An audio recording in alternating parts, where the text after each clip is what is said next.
Welcome to my channel, Devon Rex for Art. Today we're going to be doing part 2 of Gelli plate image transfer. In part 1, I showed using mostly acrylic paint, and I'm more familiar with that technique. In this part 2, I'm going to be experimenting with some other techniques for image transfer that I'm not as experienced with. The first technique we're going to do is Bridget Coopson technique using ink such as StazOn ink. I'll link her video, recent video from April 2021 below, and it's an excellent video, not just about the StazOn ink technique, but also she does go over acrylic paint technique for magazine image transfers. The other technique I'm going to be discussing is a way to transfer your own images, whether it's images you've taken or digitals or images you've manipulated on your computer. One technique is definitely using a laser copy, and someone did ask me about that technique. Unfortunately, I don't have a laser copier, and I don't think I'm going to go to the trouble of going to get laser copies done, but I did find an excellent video on how to do use laser copies or laser prints to do transfers, and that was a video by Marcia Volk for Gelli Arts. So I'm going to link that one down below. It's an excellent video if you have a laser printer. But I did find when I was looking for different ways to do your own images, I did find an interesting technique by Sally Lynn McDonald for Gel Press, and that was from 2018. And I experiment with it a little bit, and it's a technique that you use your inkjet printer and you use Yupo paper. So I'm going to go over that for the second half of the video. I'll try to put in the description box below if you want to skip just to that one. I'll try to put what minute to go to. It'll be about halfway through. All right, so I hope you enjoy this, and thanks so much for watching. So she says the trick is to let the ink dry. So and to totally cover your surface. I think what I'm going to do is, I don't really feel like covering this whole thing, so I'm only going to cover where this lady's going to be, which is sort of over on this side here. You have to think backwards sometimes when you're jelly plating. So I'm going to just do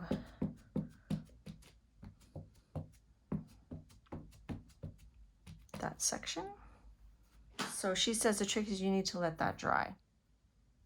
Okay, actually it is pretty dry. Let's try it. So remember, when I use this skater image, we're going to go like that. First we have to add our paint. I'm going to use my tried and true, the black Liquitex. And again, you still want just a thin layer. Oh, you know what I forgot to do? She said to load your ink up on the brayer first, which I forgot to do. But I think because I tend to do that technique where I just brayer in one direction till I have it covered, I think we're okay. There's just a lot of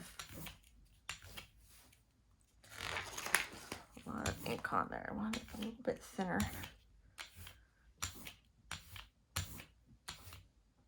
Okay, that seems, it's maybe a little thicker than I like, but we will try it.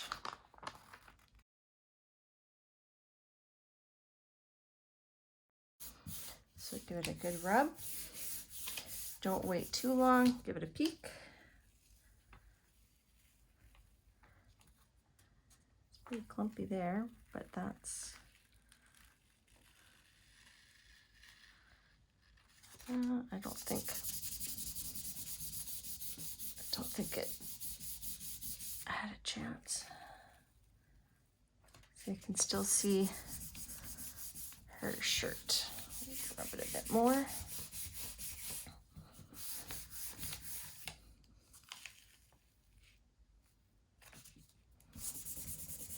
seem to be getting lots of bubbles. Let's use this thing. So normally I don't have to rub it this long. So I don't know if it's because the ink is an extra thick layer. I haven't really done this technique very much.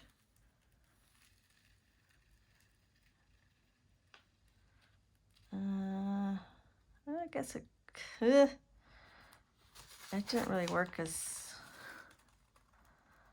well as I hoped.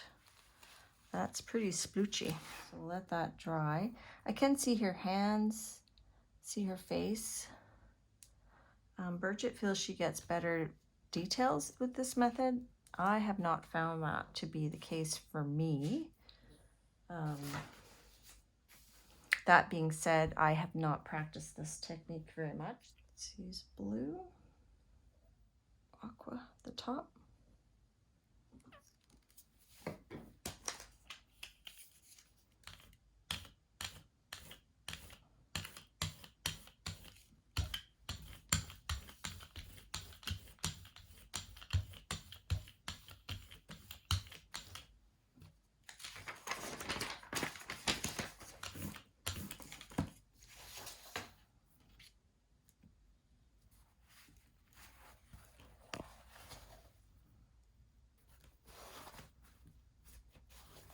Let that dry, and then we'll pick it up with the green.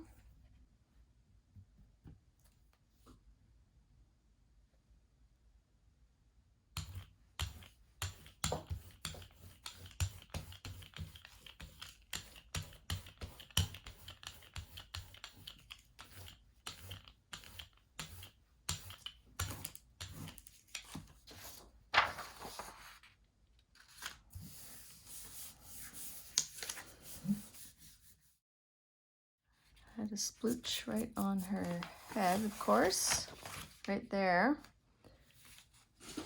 And here's when you can fix things. You can use your own acrylic paint pens to fill in spots if you want. You are the boss of your jelly print. So there. So I don't think that was very successful. I don't know if it was because the image I chose didn't have enough contrast. So I'm going to give that technique another chance, and we'll use an image with lots of contrast just to be sure. Bridget Koopson says that you can use any ink as long as it's dry, so I thought I'd do an experiment for archival ink versus StazOn ink. I also did a distress oxide ink, which I'll talk about later. And this time I did remember to brayer the paint on from the side, and I used a thinner craft paint, hoping that would work. You can see the paper actually got stuck there. I don't know if maybe the archival ink wasn't quite dry or I left it on too long. But the National Geographics didn't work on these attempts, but the Vogue magazine worked quite well with some good detail. And I wanted to try the National Geographic because I know with the regular technique I use with just acrylic paint, I cannot get good images, good transfers with the National Geographic. So Bridget seemed to feel that you can do difficult resist images or papers or magazines that don't work as well with the acrylic. You could get a better result using the ink method. So I didn't really find it here, although I did have one successful National Geographic pull where I used some Distress Oxide ink, and I'll show that in a moment. So here I'm just finishing up this pull. This one turned out really well. You'll see the detail in her eyes is quite striking. I still don't know for me if it's worth the extra effort. I kind of just like the technique that I showed in part one. This, having to let the StazOn ink dry is just an extra step that takes long, and I'm not maybe as patient as I could be. So up on the left, you see that tiger image. That's the one that worked. And it was weird because I'd used Distress Oxide ink, which isn't a permanent ink. And it reactivated when I was adding the paint over top. You can see in both instances here. But for some reason, it worked with the tiger, maybe because it was more of an advertisement. But it didn't work with that little dog image in the center. So I don't think it's a reliable method.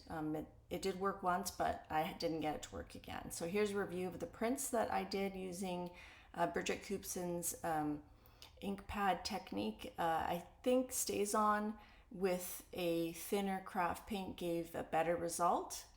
And that's this one here, which I think I was the happiest with. So I definitely have to play with these a little bit more. Next, I'm going to show the Inkjet on Yupo paper technique that I saw from Sally Lynn McDonald, and I will link her video below. She used Yupo paper, which is a type of plastic paper, and she ran it through her inkjet printer. So I'm using that. These pages are 9 by 12, so I cut it down to 8.5 by 11, and I used this picture, but I altered it in my photo application to make it just black and white with high contrast, and then I printed it onto the Yupo paper. So you can see here it was quite a lot of black ink. It kind of smudged a bit on the edges. Try that. I haven't done it yet. This is a first time for me. So all she did was she took this print and she put it on the Gelli plate. So we're going to do that. And I'm going to kind of roll it on so that I don't get bubbles.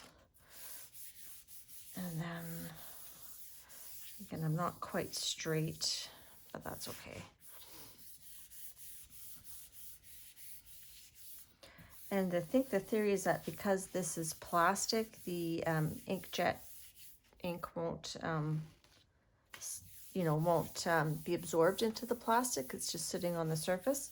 I printed this out about 5 or 10 minutes ago, so it's not straight from the printer, but I think you could do it straight from the printer. Let's take a peek. Oh, it is working. Okay. So I'm just gonna, maybe I shouldn't have pressed it so much. All right, so we're gonna pull that up.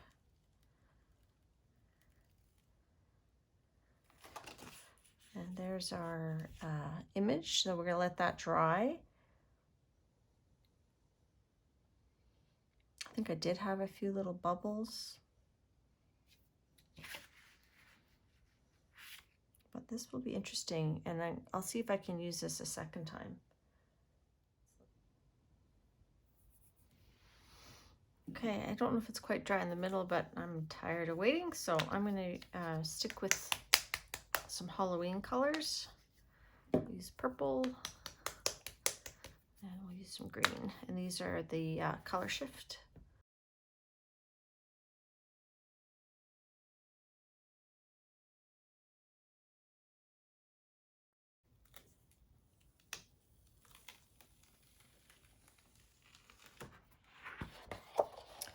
So, not fantastic, because I don't think I let the black paint dry, the black ink dry. Let's try it again.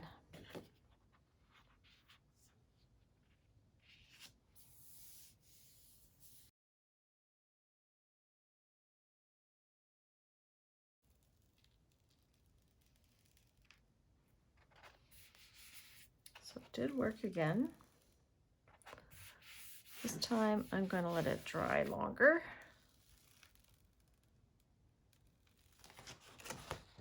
All right. So I'm going to shut the camera off and let it dry like a really long time.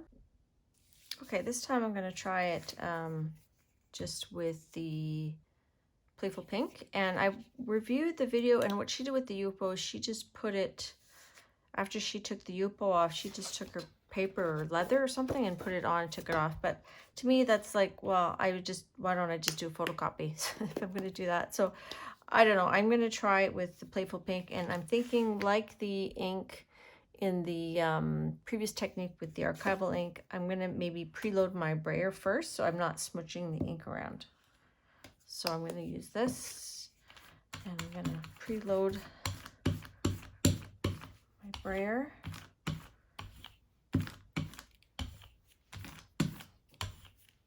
I don't know if I had quite enough, but there we go. That's pretty good. Now that it's on there, I can go back and forth, and then just use the other side of this.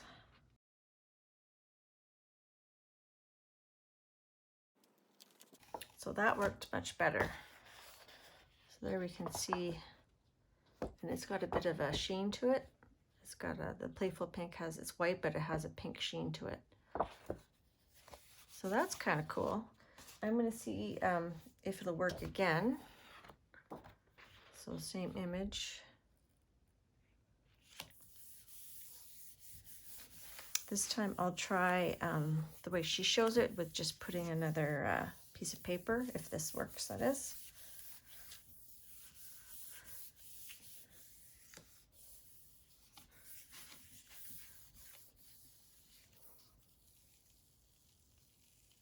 Yeah, it's on there.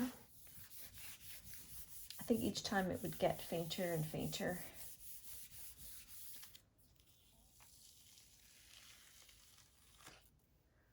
So that doesn't look very bright. Let's just use copy paper without pickup, just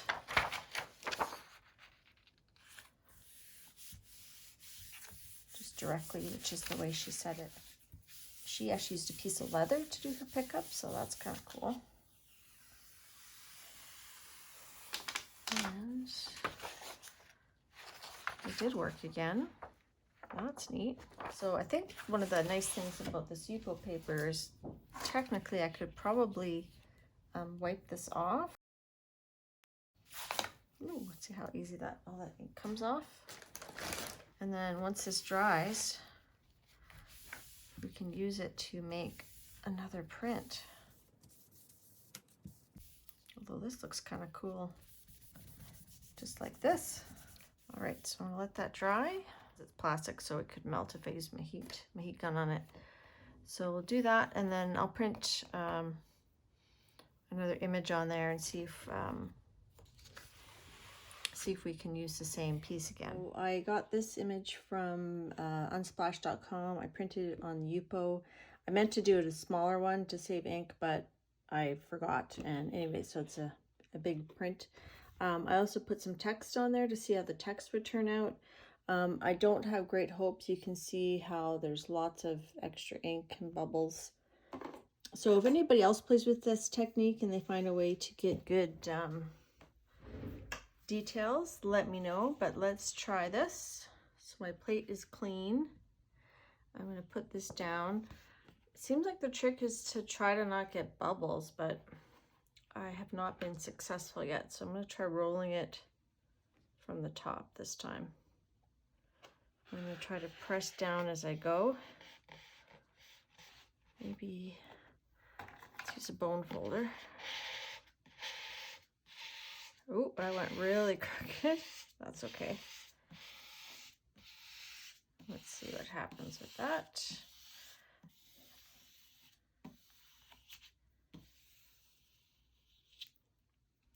All right, so I tried to put it down without any bubbles.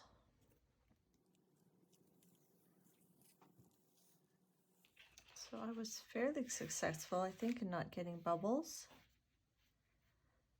So we could try the way that she does it, where you just put it on another piece of paper. Put it on this one, because it's a fairly light print on graph paper. So let's try that. So this is just going directly on it, not doing, not using acrylic ink to do a pickup. And then we'll try a second print and we'll do a pickup with that. Now this paper is a little bit wrinkly, so that's going to give it an extra distressed look, which we may or may not like.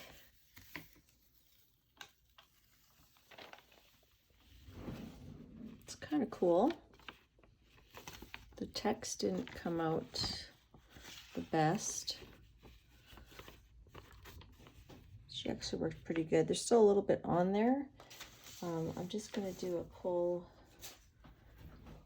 with some paint. Just going to use my other jelly plate to load up my brayer.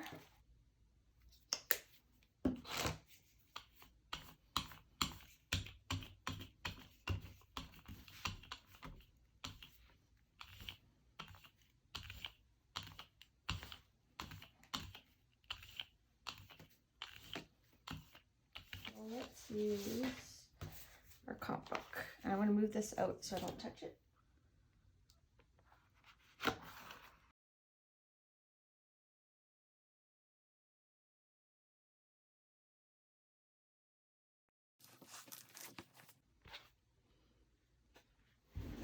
very faint, very distressed. That's the second pull from the first put down. Sounds complicated. So let's try it again. I think that worked well with the bone folder to spread it. So I'm going to try, go from this way. I'm going to just get it ready on the edge. Find my bone folder and try to do it in a smooth motion down the middle. I'm wondering if maybe the first time I went too slow when it was making little ridges.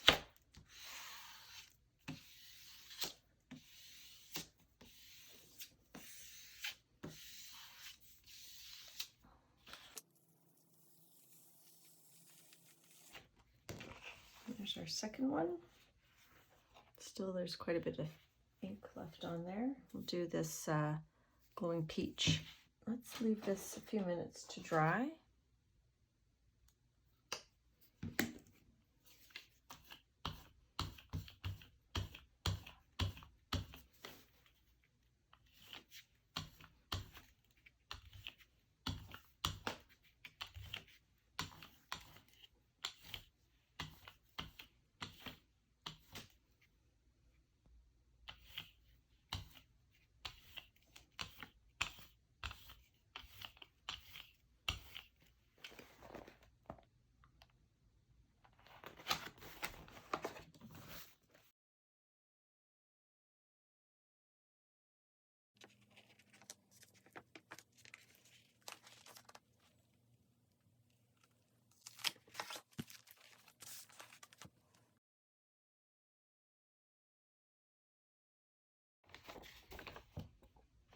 Using the Yupo technique, you have to remember if you go directly to the paper, the ink won't be permanent because it is an inkjet ink. I don't know if you can see that, but if you pick it up with paint, it will be permanent. The acrylic paint will fix it.